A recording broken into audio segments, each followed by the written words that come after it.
I'm April Porter, and if you're new here or you haven't heard it in a while, I thought I'd introduce myself to you again. I'm an attorney, a former award-winning multi-unit franchisee, and the CEO of Ask April Porter. And I help franchisees fill the gap between what the franchisor gives them in regards to the model and the business strategies, the mindset, and the leadership skills that allow them to scale to be top performers and multi-unit owners. So welcome back. Sometimes franchisors and I are not on the same page. And when that happens, it is mostly because the franchisor is looking at the problem from the franchisor perspective, and they're also looking for a solution from their franchisor perspective. Whereas I am always looking at things from the franchisee perspective. But there are some times where franchisors and I are on the same page. And I just actually had that opportunity today when I was speaking with the franchise consultant, which is a corporate employee of the franchisor who helps franchisees internally understand the model and the operations within each unit so that they can be optimized and the franchisee can reach the highest level of success possible using those model tactics. And we were talking about what is the biggest obstacle to a franchisee's success.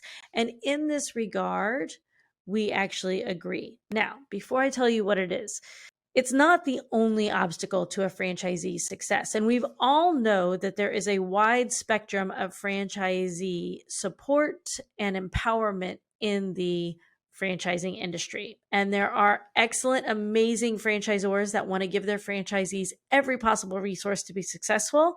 And then there are some franchisors that quite frankly struggle with how to even run their internal operations on the corporate side and are not capable or do not have the desire to support their franchisees at the level the others are. So a lot of times there can be many obstacles to a franchisee's success, but this is the biggest obstacle to a franchisee's success.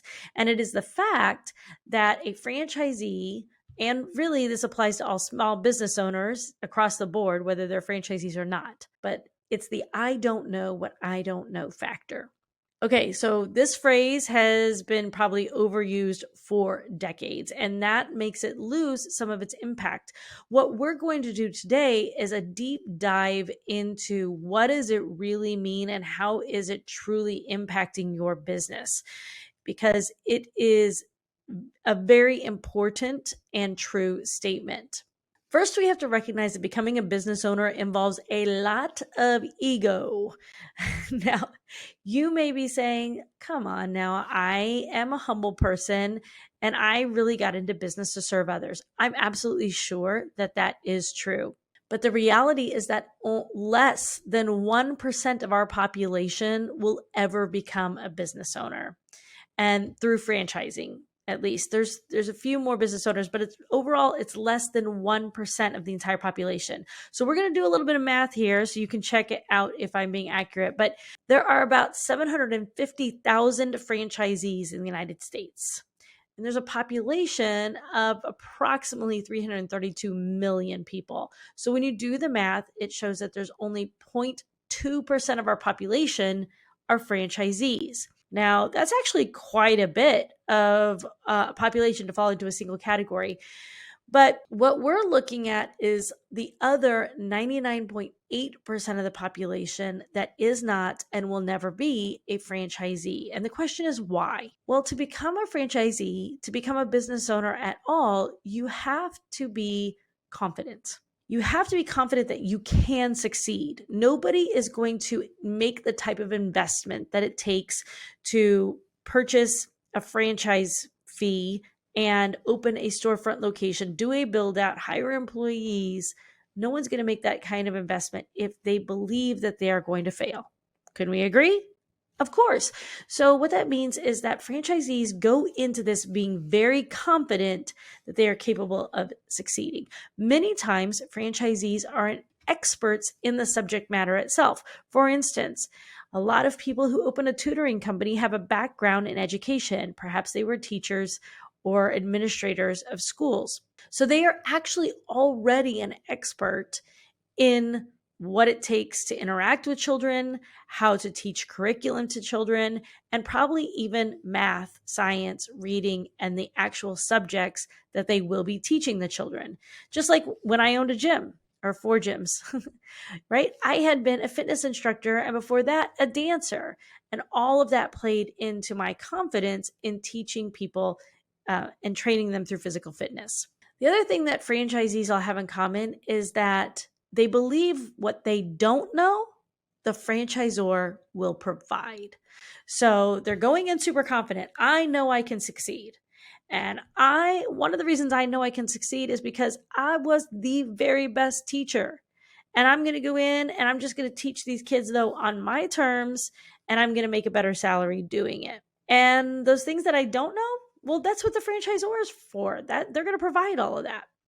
So the result of this line of thinking is to have a pretty big ego. It's like, I don't need to do much other than be myself and wait for the franchisor to give me the special sauce, right? The problem is that your ego is constantly looking at situations based upon how you've succeeded in the past. And your ego is confidently attempting to replicate the results you've had in the past. Well, guess what? You don't want the results you've had in the past. That's why you own a business. And every day you want to do better than you did the day before so that you can scale this puppy and you can reach your swag, your sanity, wealth, and gratitude. That lifestyle that we all dream about, right? So, do we really want to be as successful as we have in the past? Well, let's take a look at our past first. Most of your business owners, most of you out there are high achievers. You have accomplished a lot in your lifetime. In fact, if we go back to high school and we look at it, when you had a group project, which like the dreaded group project, right, where your grade was dependent upon other people's work ethic and product. I'm sure there were times out there, because I talk to my clients about this all the time, where you decided, hey, if Joey isn't going to pull his weight in this group project, I'll just do it for him. I'll just make sure we complete the project so we can get the A, because I'm not going to let somebody else take me down or influence my grade. And there was probably a lot of confidence in the belief that I can do it faster. I can do it better. Just step out of my way and let me do it. I don't need your help. That'll actually take longer than if I just did it myself. To show you how to do it will take longer than if I just do it myself. All right, so that might be one scenario. Another scenario, maybe you were the captain of a sports team and you actually experienced where you felt everyone was pulling their weight, working together to reach a common goal, and you were the leader. And so you're like, you know what? I'm very inspirational. I can lead a team. So in this business, when I have employees, I know how to talk to people and I'll get everybody pumped up.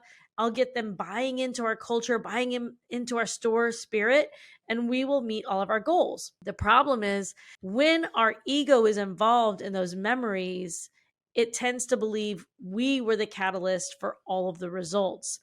Instead of thinking through, well, actually, though, they did have a coach, they had other influencers in their lives, other leaders, teammates. So while I might have been very inspirational and a big component of our success, all of those other aspects and those other people fed into the individual teammates' experience, and that contributed to their attitude and to their ability to perform.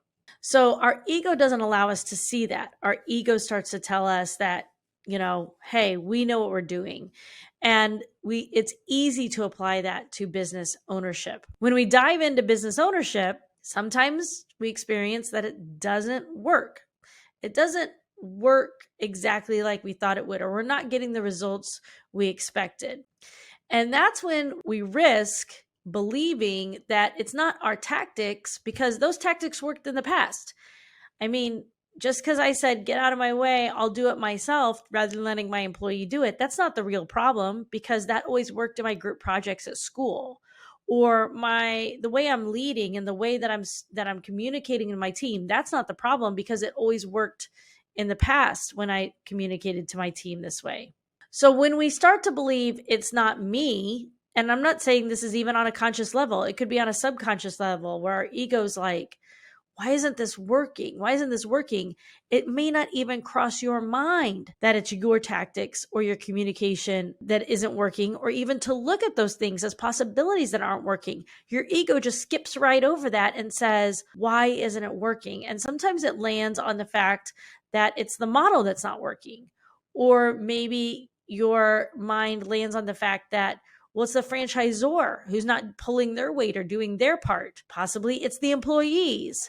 Or it might even be, that digital marketer that I hired, they didn't do their job and get the results I needed. Point is that you end up landing on the blame game.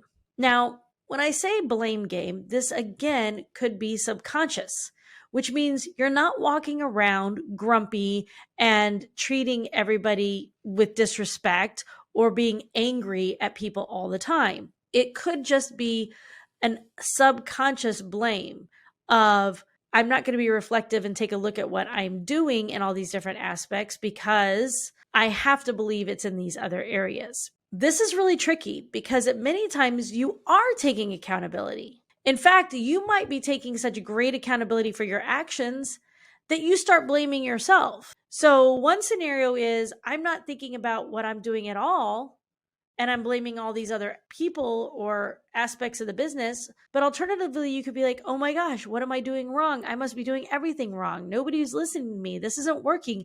I can't get employees to show up for work or do what they're supposed to do. I'm working so hard. I'm working like 80 hours a week, and my spouse is upset that I'm never home and I just can't do anything right. Okay, so regardless of where the blame goes, when our ego is involved at this level, it's going to result in blaming certain things for the lack of success that we expected.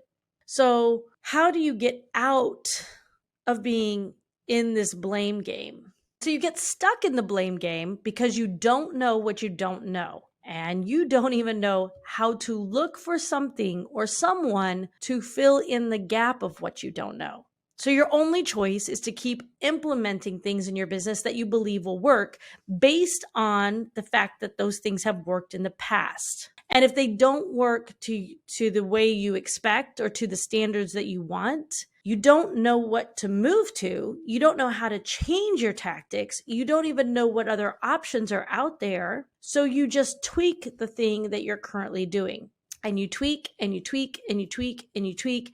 And ultimately, that's how you can spend 3, 4, 5 years feeling like you're on a hamster wheel or in a plateau, because you're taking what worked at some point in time and you're making small adjustments, thinking that eventually it is going to pay off and change the trajectory of your business. Meanwhile, there's this entire void of I don't know what I don't know. And there are a million answers inside that void.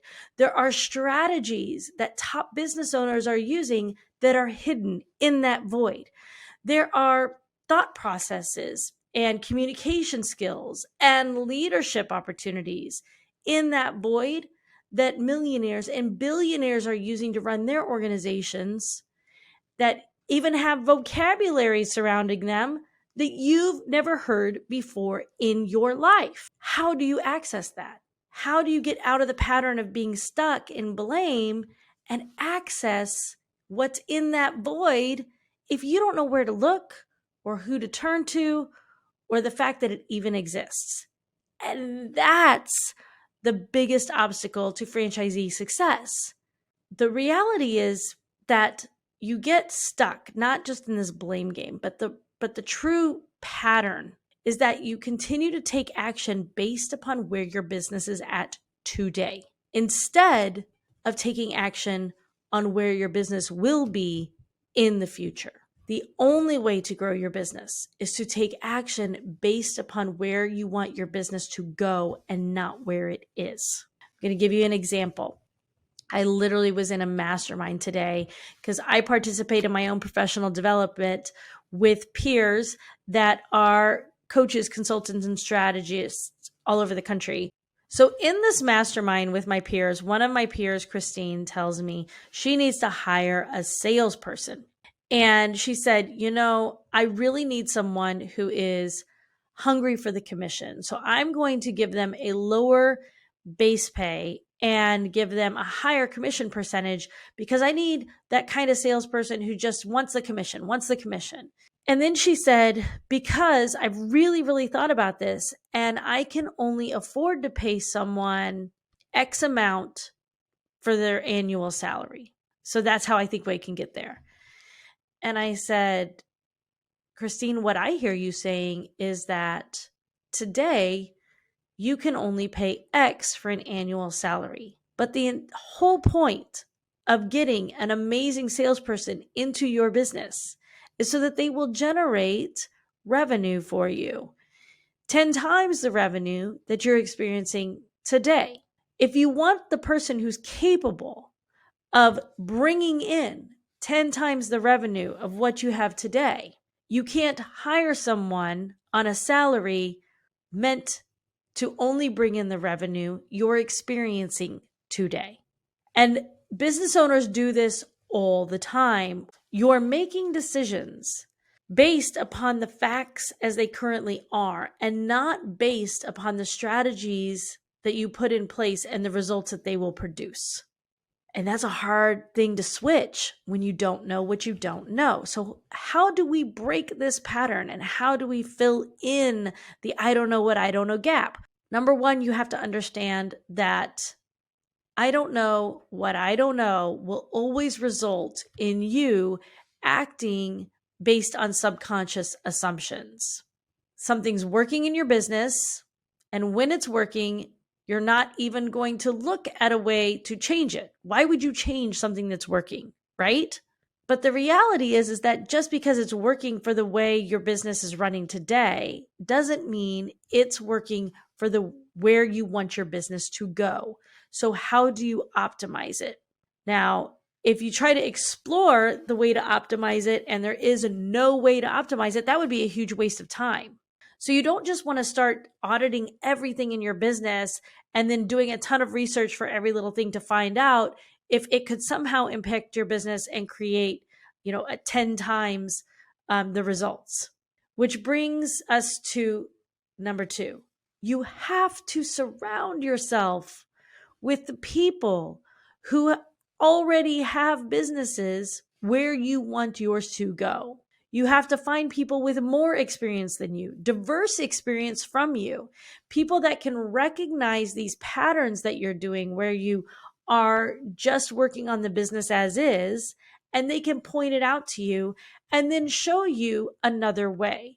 People that can help you expand your perspectives and expand your thinking and teach you how to evaluate situations with a completely different perspective and knowledge than you've ever had before.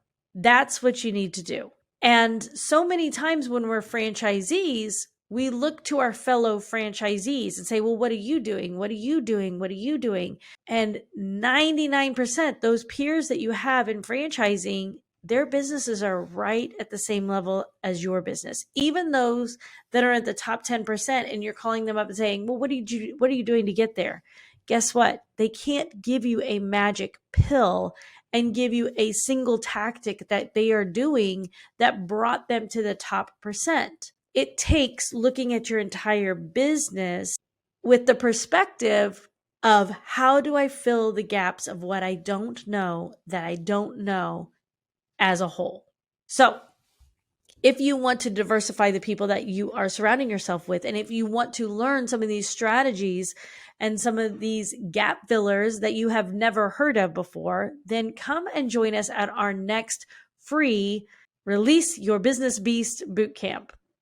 You can click the link to join our waitlist or get in on the next one we're hosting. And in the meantime, you can reach out to us and potentially be a guest on the podcast where you let me know one aspect of your business that you'd like an audit on, you'd like some different eyes on, and I will give you a strategy right here in 20 minutes specific to your business to help fill in that gap for you. So until next time, I'm wishing you infinite success.